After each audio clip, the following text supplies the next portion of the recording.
Ce puissant lobby ultra-conservateur en rêvait, Donald Trump l'a fait. Durant sa campagne, le président des États-Unis s'était distancé du programme politique Projet 2025. Et pour cause, produit par la Heritage Foundation, il propose des mesures extrêmes, même pour Trump. Like some on the right, severe right, came up with this Project 25, then they are extreme. I mean, they're seriously extreme. Donald Trump l'avait donc assuré, When I have nothing to do with Project 2025. Sauf que son premier mois de présidence prouve le contraire.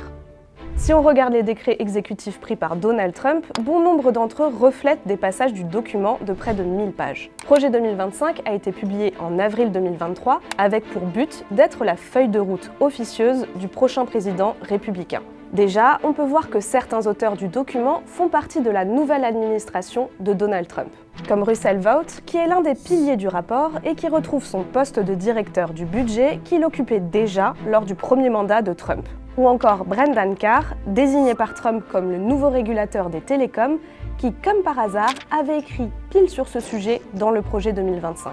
Mais plus concrètement, près des 2/3 des décrets signés par Donald Trump sont des mesures défendues dans le document, pointe Time Magazine fin janvier. Voici plusieurs exemples. Le projet 2025 dénonce les politiques de diversité, équité et inclusion utilisées pour les embauches fédérales. Le prochain président conservateur doit rendre les institutions civiles américaines difficiles à cibler pour les défenseurs de la culture woke.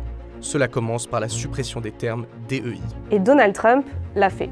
Ou encore, lorsque Trump dit ça, As of today, it will henceforth be the official policy of the United States government that there are only two genders, male and female.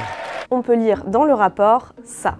Définir le sexe comme signifiant uniquement le sexe biologique attribué à la naissance. Niveau diplomatie, le projet 2025 appelle à ce que les États-Unis se retirent d'organisations internationales qui agissent contre les intérêts américains et fustige particulièrement l'OMS dans la gestion de la pandémie de Covid. Et qu'a fait Trump dès son premier jour? What is this one? Withdrawing from the World Health Organization. Ooh, that's a big one. Il s'est retiré de l'Organisation mondiale de la santé, mais également de l'Accord de Paris, ce que conseillait aussi le document. Sur l'immigration, le projet 2025 défendait l'usage de l'armée pour prévenir l'immigration illégale à la frontière avec le Mexique. Et Trump a envoyé 1500 soldats en plus des 2500 existants. Il a aussi suspendu le programme d'aide aux réfugiés des États-Unis qui était, lui aussi, dans le viseur du projet 2025.